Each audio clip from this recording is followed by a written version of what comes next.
Hi everyone, ನಾನು ನಿಮ್ಮ ಸಂದರ್ಶಿನಿ ಸ್ವಾಮಿ. ಮನಸ್ಸೊಲ್ಲದ ಮದುವೆ ಕಥೆಯ ಮುಂದುವರಿದ ಭಾಗ. ಅದಕ್ಕೂ ಮೊದಲು ಈ ಕಥೆನ ಹೆಚ್ಚಿನ ಎಪಿಸೋಡ್ಗಳನ್ನು ಓದ ಬಯಸೋರು ನನ್ನ ಪ್ರತಿಲಿಪಿ ಮುಖಾಂತರ ಓದ್ಬೋದು. ಹಾಗೆ ಈ ಕತೆ ನಿಮಗೆ ಇಷ್ಟವಾಗಿದ್ದರೆ ತಪ್ಪದೆ ಕಮೆಂಟ್ ಮಾಡಿ, ಲೈಕ್ ಮಾಡಿ, ಶೇರ್ ಮಾಡಿ. ಹಾಗೆ ನನ್ನ ಚಾನಲ್ಗೆ ಹೊಸ ಬರೀತಾರೆ ಸಬ್ಸ್ಕ್ರೈಬ್ ಆಗಿ ಪಕ್ಕದಲ್ಲಿ ಇರುವ ಬೆಲ್ಲೈಕನ್ನ ಕ್ಲಿಕ್ ಮಾಡಿ.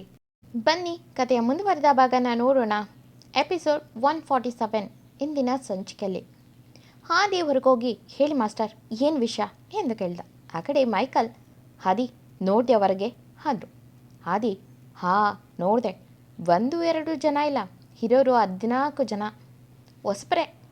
ಅದರಲ್ಲಿ ಕೆಲವರ ಬಳಿ ಗನ್ ಇದೆ. ಇವತ್ತು ರಾತ್ರಿನೇ ಡೀಲ್ ಮಾಡೋಣ. ಹಾಗೆ ನಾನು ಇಲ್ಲಿಗೆ ಬಂದಿರೋ ಸುದ್ದಿ ಅವನಿಗೆ ಮುಟ್ಟಬೇಕು, ಹಾಗೆ ಮಾಡಿ ಎಂದ ಗಂಭೀರವಾಗಿ. ಆ ಕಡೆ ಮೈಕಲ್ ಎಸ್ ಎಂದು ಕಾಲ್ ಕಟ್ ಮಾಡಿದ್ರು. ಆದಿ ಒಮ್ಮೆ ತನ್ನ ಸೂಕ್ಷ್ಮ ಕಣ್ಣುಗಳನ್ನು ಕಿರದಾಗಿಸಿ, ನೀನು ಯಾರೇ ಆಗಿರೋ ಈ ಆದಿ ಬಿಡೋದಿಲ್ಲ ಎಂದು ಶಪಥ ಮಾಡ್ದ.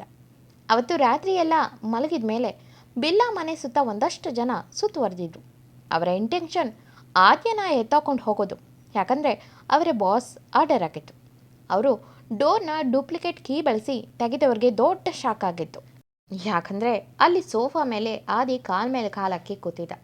ಅವರು ಆದಿ ನಮಗಾಗಿ ಕಾಯ್ತಿರ್ತಾನೆ ಅನ್ನೋ ಐಡಿಯಾ ಹೇರತೆ ಬಂದಿದ್ರು. ಈಗ ಅಲ್ಲಿ ಆದಿನ ನೋಡಿ ಶಾಕ್ನಲ್ಲಿ ತಮ್ಮ ಬಾಸ್ಗೆ ಕಾಲ್ ಮಾಡಿದರು. ಅವನ ಬಾಸ್ ಕಾಲ್ ಪಿಕ್ ಮಾಡೋ ಮೊದಲೇ ಆದಿ ಅವನ ಸುತ್ತ ನಿಂತಿದ್ದ ಜನಗಳನ್ನು ಉರುಳಿಸಿ ಅವನ ಹಿಂದೆ ನಿಂತಿದ್ದ. ಅವನು ತನ್ನಿಂದ ಯಾರೋ ನೆರಳು ಇರೋದನ್ನು ನೋಡಿ ಮೆಲ್ಲಗೆ ಹಿಂದೆ ತಿರುಗಿ ನೋಡ್ದ. ಆದಿ ಅವನ ಭುಜಕ್ಕೆ ಹೊಡೆದು ಅವನನ್ನು ಕೆಳಗೆ ಬೀಳಿಸಿದವನು ಅವನ ಕಾಲರ್ನ ಹಿಡಿದು ಯಾರೋ ಕಳಿಸಿದ್ದು ಎಂದು ಕೇಳುತ್ತಿದ್ರೆ ಆ ಕೆಳಗೆ ಬಿದ್ದಿದ್ದಂಥ ರೌಡಿ ಕೈಯಲ್ಲಿ ಫೋನ್ ಬ್ಲಿಂಕ್ ಆಗ್ತಿತ್ತು. ಅದರಿಂದ ಆ ಕಡೆ ಸೀಕ್ರೆಟ್ ವ್ಯಕ್ತಿ ಆ ರೌಡಿ ಫೋನ್ ರಿಸೀವ್ ಮಾಡಿ ಆದಿ ಆಡುತ್ತಿದ್ದ ಮಾತುಗಳನ್ನು ಕೇಳಿಸ್ಕೊಳ್ತಿದ್ದ. ಆ ರೌಡಿ, ನಾವು ನಾವು ನಿಮ್ಮ ತಮ್ಮ ವೈಭವ್ಗಾಗಿ ಬಂದಿದ್ದು ಎಂದ. ಆದಿ ಹುಬ್ಬುಗಂಟಿಕೆ, ಏನು ವೈಭವ್ಗಾಗಿ ಬಂದಿದ್ದ ಎಂದು ಹುಬ್ಬುಗಂಟಿಕೆ, ಯಾಕೆ ಅಂದ. ಆ ರೌಡಿ, ಅದು ಅವನಿಂದ ನಮ್ಮ ಬಾಸ್ಗೆ ತುಂಬ ಲಾಸ್ ಆಗಿದೆ. ನಾಡಿದ್ದು ಒಂದು ಟೆಂಡರ್ ಮೀಟಿಂಗ್ ಇದೆ. ಈ ಸಲನೂ ಇವನಿಗೆ ಟೆಂಡರ್ ಸಿಕ್ಕರೆ ಅಂತ ನಮ್ಮ ಬಾಸ್ ಇವನು ಆ ಟೆಂಡರ್ ಮೀಟಿಂಗ್ಗೆ ಬರದಂತೆ ನೋಡ್ಕೊ ಅಂತ ಎಂದು ತಡವರಿಸ್ದ. ಆದಿ ಬರದಂತೆ ಅಂದರೆ ಎಂದು ಪ್ರಶ್ನೆ ಮಾಡಿದ್ದನೋ ನೋಡಿ, ಅದು ಅವನ ಅಮ್ಮ ಎಂದ.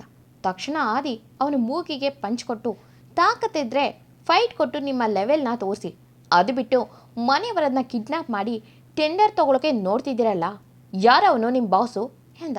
ತಕ್ಷಣ ಆ ವ್ಯಕ್ತಿಗೆ ಯಾರ ಹೆಸರೇ ಹೇಳಬೇಕು ಗೊತ್ತಾಗಲಿಲ್ಲ. ಯಾಕಂದರೆ ಅವನು ಹೇಳಿದ್ದೆಲ್ಲ ಸುಳ್ಳೆ ಆಗಿತ್ತು. ಅಕಸ್ಮಾತ್ ಆದಿ ಕೈಯಲ್ಲಿ ಆ ವ್ಯಕ್ತಿ ಸಿಕ್ಕರೆ ಅವನನ್ನು ಹೇಗೆ ಡೈವರ್ಟ್ ಮಾಡಬೇಕು ಅನ್ನೋದನ್ನು ಆ ಸೀಕ್ರೆಟ್ ವ್ಯಕ್ತಿ ತಯಾರು ಮಾಡಿ ಕಳಿಸಿದ್ದ. ಹಾಗೆ ಆದಿ ಸಣ್ಣ ಸಣ್ಣ ವಿಷಯಕ್ಕೆ ಯಾರನ್ನು ಸಾಯಿಸಲ್ಲ ಅನ್ನೋ ವಿಷಯನೂ ಗೊತ್ತಿದ್ದರಿಂದ 4 ಬಾರಿಸ್ಬೋದು, ಆದರೆ ಅವನು ಸಾಯಿಸಲ್ಲ. ಆದರೆ ಅಲ್ಲಿ ನಿಜವಾದ ವಿಷಯನ ಬಾಯ್ಬಿಟ್ರೆ ನಿಮ್ಮ ಫ್ಯಾಮಿಲಿನೇ ಬೆಳಗಿನ ಸೂರ್ಯೋದಯ ನೋಡೋಕ್ಕೆ ಈ ಭೂಮಿ ಮೇಲೆ ಇರಲ್ಲ ಎಂದು ಎದುರಿಸಿದ್ದ. ಆ ರೌಡಿ ತನ್ನದೇ ಯೋಚನೆಯಲ್ಲಿರುವಾಗ ಆದಿ, ಬೊಗಳೋ ಯಾರ ನಿಮ್ಮ ಬಾಸ್ ಎಂದ. ಅವನ ಕೆನ್ನೆಗೆ 12 ಬಾರಿಸಿ. ಆ ವ್ಯಕ್ತಿ, ಅದು ಅವ್ರು ಯಾರ ಅಂತ ಗೊತ್ತಿಲ್ಲ, ನಮಗೆ ಡೀಲ್ ಕೊಟ್ಟಿರೋರು ಬೇರೆಯವ್ರ ಕಡೆಯಿಂದ. ನಾವೇನಿದ್ರು ಅವರು ಹೇಳಿದ ಕೆಲಸ ಮಾಡೋದು. ಅವರ ಕೆಲಸ ಮುಗಿದ ಮೇಲೆ ನಮ್ಮ ದುಡ್ಡು ನಮ್ಮ ಅಕೌಂಟ್ಗೆ ಸಿಗುತ್ತೆ ಅಷ್ಟೇ. ಇಲ್ಲಿ ಯಾರ ಮುಖನೂ ಯಾರೂ ನೋಡಲ್ಲ ಎಂದ. ಆದಿ ತಕ್ಷಣ ಆ ವ್ಯಕ್ತಿನ ಬಿಟ್ಟು ಅಲ್ಲೇ ಇದ್ದ ಅವನ ಫೋನ್ನ ಹುಡುಕಿ ತಗೊಂಡ. ಆ ಕಡೆ ಇನ್ನು ಆ ಸೀಕ್ರೆಟ್ ವ್ಯಕ್ತಿ ಫೋನ್ನಲ್ಲೇ ಇದ್ದಿದ್ದನ್ನು ನೋಡಿದ ಆದಿ, ನೀನು ಯಾರೇ ಆಗಿರು, ಬಿಸ್ನೆಸ್ ವಿಷಯ ಬಿಸ್ನೆಸ್ ಆಗೇ ಇರಬೇಕು. ಅದು ಬಿಟ್ಟು ಫ್ಯಾಮಿಲಿ ತನಕ ಬಂದರೆ ಮಗನೇ, ನೀನು ಎಲ್ಲ ಇದ್ರೂ ಹುಡುಕಿ ನಾಯಿಗೊಡ್ದಂತ ಹೊಡಿತೀನಿ. ದಮ್ ಇದ್ದರೆ ಮೀಟಿಂಗ್ ನಿನ್ನ ಕಡೆ ಮಾಡ್ಕೊ, ನಿನ್ನ ಪವರ್ ತೋರಿಸು.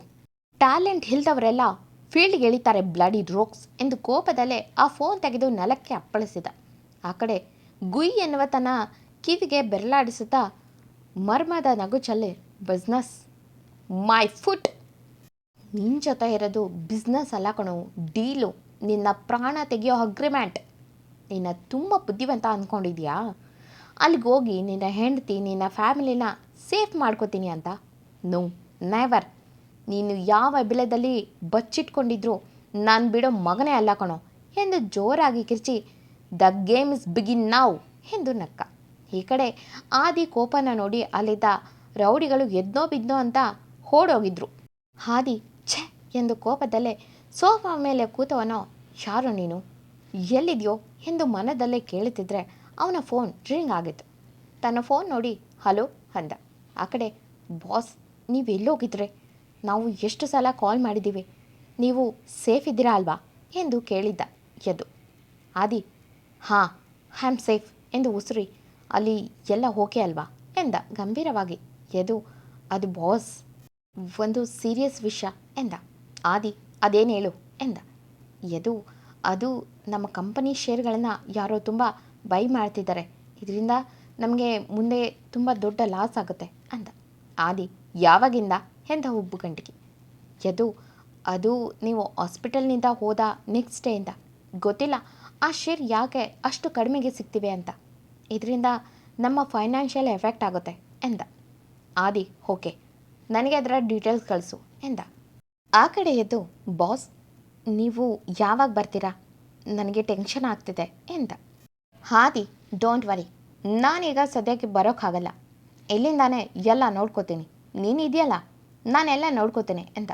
ಯದು ಅದು ಎಂದು ರಾಗ ಎಳೆದ. ಆದಿ ಡೂ ವಾಟ್ ಐ ಸೆಡ್ ಎಂದು ಗಡುಸಾಗಿ ಹೇಳಿದ್ದು ಕೇಳಿ ಯದು ತೊದಲುತ್ತಾ ಸಾರಿ ಬಾಸ್ ಎಂದ. ಆದಿ ಒಂದು ನಿಡಿದಾದ ಉಸಿರು ಚೆಲ್ಲಿ ಡೋಂಟ್ ವರಿ, ಅಲ್ಲಿಗೆ ಶಿಶಿರ ಅಂತ ಬರ್ತಾರೆ, ಅವರೇ ಎಲ್ಲ ಹ್ಯಾಂಡಲ್ ಮಾಡ್ತಾರೆ, ಏನೇ ಇದ್ರೂ ಕಾಲ್ ಮಾಡು ಎಂದು ಕಾಲ್ ಕಟ್ ಮಾಡ್ದ. ಇನ್ನೊಂದು ಕಡೆ ಆದಿ ಇಲ್ಲಿಗೆ ಬರಲ್ಲ ಅನ್ನೋ ಸುದ್ದಿ ತಲುಪಿದೆ. ಹಾಯ್ ಏ ಆದಿ, ಭಯ ಭಯ, ತನ್ನ ಹೆಂಡತಿಗೆ ಏನಾಗ್ಬಿಡುತ್ತೋ, ಯಾರು ಏನು ಮಾಡ್ತಾರೋ ಅಂತ ಭಯ ಆಗ್ತಿದ್ಯಾ ಆದಿ ಎಂದು ನಗತಾ. ವಾವ್ ಶಬಾಷ್, ನನ್ನ ಇಂಟೆಲಿಜೆಂಟ್ಗೆ, ನನ್ನ ಟೈಮಿಂಗ್ಗೆ ಶಬಾಷ್ ಎಂದು ತನ್ನ ಬೆನ್ನನ್ನು ತಾನೇ ತಡ್ಕೊಂಡು ನಗತಾ. ನೀನು ಬರ್ದಿದ್ರೇನೋ, ನಾನೇ ಬರ್ತೀನಿ, ಡೋಂಟ್ ವರಿ. ಕಾಡಿಯೋ ಕಟಕನಿಗೆ ಕುರಿ ಯಾವುದಾದ್ರೆ ಏನು, ಒಟ್ಟಿನಲ್ಲಿ ಚೆನ್ನಾಗಿ ಬಲ್ತಿದ್ರೆ ಸಾಕು ಎಂದು ಗಹಗಹಿಸಿ ನಕ್ಕ. ಇದ್ದ ಹಾದಿ ತನ್ನ ಸೆಕ್ಯೂರಿಟಿ ಅವ್ರಿಗೆ ಕಾಲ್ ಮಾಡಿ ಬಿ ಅಲರ್ಟ್ ಎಂದು ಸೀದಾ ತನ್ನ ರೂಮ್ಗೆ ಹೋದ. ಇಡೀ ಮನೆ ಒಳಗೆ ಇಡನ್ ಕ್ಯಾಮ್ರಾ, ಹೊರಗೆ ಮತ್ತು ಸುತ್ತ ಸೆಕ್ಯೂರಿಟಿ, ಎಲ್ಲ ರೀತಿಯಿಂದಲೂ ತನ್ನ ಫ್ಯಾಮಿಲಿನ ಸೇಫ್ ಮಾಡೋಕ್ಕೆ ತಯಾರು ಮಾಡಿದವನು ತನ್ನ ಪಕ್ಕ ಮಲಗಿರುವ ಆದ್ಯ ಕಡೆ ನೋಡಿದ. ಅವಳ ಮಗದಲ್ಲಿ ಇನ್ನೂ ಅಷ್ಟಾಗಿ ಕಳೆ ಇಲ್ಲ. ಅವಳ ಮನದಲ್ಲಿ ಇದ್ದ ಭಯದ ಭೂತ ಹೋಗ್ಸೋಕೆ ನಾನೇ ಏನಾದರೂ ದಾರಿ ನೋಡಬೇಕು. ಮೊದಲೊಮ್ಮೆ ಹೀಗೆ ಗಂಡಸಂದ್ರೆ ಸಾಕು ಹೆದರೋಳು, ಈಗ ಇನ್ನೊಂದು ರೀತಿ ಎಂದು ನಿಟ್ಟುಸಿರು ಚೆಲ್ಲಿ ಕಣ್ಮುಚ್ಚಿದ. ನೆಕ್ಸ್ಟ್ ಡೇ ಎಲ್ಲರ ಮನಸ್ಸು ಸ್ವಲ್ಪ ಮಟ್ಟಿಗೆ ಹಗುರಾಗಿತ್ತು.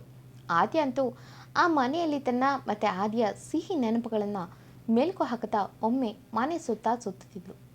ಅದೇ ಸಮಯಕ್ಕೆ ಹಾಯ್ ಎನ್ನುವ ಧ್ವನಿ ಕೇಳಿದ್ದು ನೋಡಿ ಹಿಂದೆ ತಿರುಗಿದ್ಲು. ಅಲ್ಲಿ ವೈಭವ್ ನಿಂತಿದ್ದ. ಆದ್ಯ ಸಣ್ಣ ನಗುಚಲ್ಲಿ ಹಾಯ್ ಬರುತ್ತೀನಿ ಎಲ್ಲಿ ಅಂತ ಕೇಳಿದ್ಲು. ವೈಭವ್ ಹೊರಗೆ ಎಂದು ಹೇಗಿದ್ದೀರಾ ಈಗ ಎಂದ. ಆದ್ಯ ಅವನು ಅಷ್ಟು ರೆಸ್ಪೆಕ್ಟ್ ಕೊಟ್ಟಿದ್ದನ್ನು ನೋಡಿ ಕಮಾನ್ ವೈಭವ್, ಏನಿದು ಹೊಸ್ದಾಗಿ ಇಷ್ಟು ರೆಸ್ಪೆಕ್ಟ್ ಎಂದಳು. ವೈಭವ್ ತನ್ನ ತಲೆನ ಕೆರೆದು ಅದು ಎಂದವನು ಸೀರಿಯಸ್ ಆಗಿ ವಿಷಯ ಕೇಳಿದೆ, ತುಂಬ ಬೇಜಾರಾಯಿತು. ಆದಿ ತುಂಬ ಸೈಲೆಂಟ್ ಆಗಿದ್ದಾನೆ, ನೀನು ಮೊದಲಿನ ಥರ ಆ್ಯಕ್ಟಿವ್ ಆದರೆ ಆದಿ ಕೂಡ ತುಂಬ ಖುಷಿಯಾಗಿ ಮೊದಲಿನ ಥರ ಆಗ್ತಾನೆ, ಪ್ಲೀಸ್ ಆಗಿದ್ದೆಲ್ಲ ಮರೆತು ಮೊದಲಿನ ಥರ ನೀವು ಖುಷಿಯಾಗಿರಿ ಪ್ಲೀಸ್ ಎಂದ ರಿಕ್ವೆಸ್ಟ್ ಮಾಡಿದ್ರ. ಆದ್ಯ ಎಂದು ತಲೆ ಆಡಿಸಿದವಳು ತನ್ನಲ್ಲೇ ಪ್ರಶ್ನೆ ಮಾಡಿಕೊಂಡ್ಳು. ಹೌದು, ನಾನು ನನ್ನಲ್ಲಿ ಇರೋ ಎಲ್ಲರ ಮುಂದೆ ತೋರಿಸಿ ಎಲ್ರಿಗೂ ತುಂಬ ನೋವು ಮಾಡ್ತಿದ್ದೀನಿ, ಅದರಲ್ಲೂ ನನ್ನ ಆದಿಗೆ ನನ್ನದೇ ಚಿಂತೆ. ಅವನು ಎಷ್ಟು ಸ್ಟ್ರಾಂಗ್ ವ್ಯಕ್ತಿ, ಎಷ್ಟೋ ಕೆಲಸಗಳನ್ನು ಬಿಟ್ಟು ನನಗಾಗಿ ಇಲ್ಲಿಗೆ ಬಂದಿದ್ದಾನೆ ಅಂದರೆ ಈಗ ನಾನು ಆದಷ್ಟು ನನ್ನ ನೋವನ್ನು ಮರೆತು ಎಲ್ಲರ ಜೊತೆ ಬೆರಿಬೇಕು, ಆದಷ್ಟು ನನ್ನ ಆದಿ ಜೊತೆ ಸ್ವಲ್ಪ ಸಮಯ ಕಳಿಬೇಕು ಎಂದುಕೊಂಡು ನಿರ್ಧಾರ ಮಾಡಿ ಹೊರ ಬಂದವಳು ಕಿಚನ್ಗೆ ಬಂದಳು. ಅಲ್ಲಿ ವರುದಿನಿ ಮತ್ತು ಸುಪ್ರಿಯಾ ಅವರು ಅಡುಗೆ ಮಾಡೋದ್ರಲ್ಲಿ ಬ್ಯುಸಿ ಆಗಿದ್ರು. ಆದ್ಯ ಆಂಟಿ ನಾನು ಅಡುಗೆ ಮಾಡಲಾ ಅಂದ್ಲು. ಅವಳ ಮಾತು ಕೇಳಿ ಇಬ್ಬರು ಮುಖ ನೋಡಿಕೊಂಡ್ರು. ಅವಳ ಹಿಂದೆ ಬಂದಂಥ ವೈಭವ್ ಆದ್ಯ ಪರ್ಮಿಷನ್ ಕೇಳೋದಾ, ಹೋಗಿ ನಿನಗೆ ಏನು ಮಾಡಬೇಕೋ ಅನಿಸುತ್ತೋ ಅದನ್ನು ಮಾಡು ಎಂದು ತನ್ನಮ್ಮನ ಭುಜ ಹಿಡಿದು ಅಮ್ಮ ಆದ್ಯ ಜಾಮೂನ್ ತುಂಬ ಚೆನ್ನಾಗಿ ಮಾಡ್ತಾಳಲ್ವಾ ಎಂದ. ಅವನ ಮಾತಿಂದ ಆದ್ಯಗೆ ತನ್ನ ಮತ್ತು ಆದ್ಯ ನೆನಪುಗಳು ಮತ್ತೆ ಮರುಕಳಿಸಿತು. ಆದಿಗಾಗಿ ಮೊದಲ ಬಾರಿಗೆ ಜಾಮೂನ್ ಮಾಡೋದನ್ನು ಕಲಿತು ಮಾಡಿದ್ಲು. ಆದಿ ನೀನು ಮಾಡಿದ್ದ ಎಂದು ನಕ್ಕು ಕಿಂಡಲ್ ಮಾಡಿದ್ದ. ಅವನು ಮಾಡಿದ ತಪ್ಪಿಗಾಗಿ ಎಲ್ಲರ ಗಮನನ ಬೇರೆ ಕಡೆ ತಿರುಗಿಸಿ ಎಲ್ಲರ ಮುಂದೆ ಜಾಮೂನ ತಿನ್ನಿಸಿದ್ದ ಆದ್ಯಗೆ. ಅದನ್ನು ನೆನೆದ ಹುಡುಗಿ ತುಟಿಯಲ್ಲಿ ಸಣ್ಣ ನಗು ಇತ್ತು. ಅವಳ ನಗುನ ನೋಡಿದ ಉರುದಿನಿ ಅವಳ ಭುಜ ಹಿಡಿದು, ಏನಾದ್ಯಾ, ಏನು ಸಮಾಚಾರ? ಜಾಮೂನಿಂದೆ ಏನೋ ವಿಷಯ ಇರಬೇಕು ಎಂದಳು ಅನುಮಾನದಲ್ಲೇ ಕಾಲೆಳೆಯೋ ಥರ. ಆದ್ಯ ಹಾಗೇನಿಲ್ಲ ಅಂದ್ಲು. ಆದರೆ ಅಲ್ಲೇ ಇದ್ದ ಸುಪ್ರಿಯ ಅವರು, ಅಯ್ಯೋ ಜಾಮೂನ್ ವಿಷಯ ಏನು ಹೇಳ್ತೀಯಾ? ನಮ್ಮ ಹಾದಿಗಾಗಿ ಆದ್ಯ ಕಲಿತ ಮೊದಲ ಸ್ವೀಟ್ ಅದೇವರು ಎಂದು ಆದ್ಯನ ನಾಚಿಕೆಗೆ ಗುರಿ ಮಾಡಿದರು. ಆದ್ಯ ಎಲ್ಲ ಮರೆತು ಮೊದಲಿನಂತಾದರೆ ಆದಿ ಗುರಿ ಬೇಗ ಮುಟ್ತಾನ ಎಂದಿನಂತೆ ಮುಂದಿನ ಎಪಿಸೋಡ್ಗಳಲ್ಲಿ ನೋಡೋಣ. ಈ ಕತೆ ನಿಮಗೆ ಇಷ್ಟವಾಗಿದ್ದರೆ ತಪ್ಪದೆ ಕಮೆಂಟ್ ಮಾಡಿ, ಲೈಕ್ ಮಾಡಿ, ಶೇರ್ ಮಾಡಿ. Thank you for watching.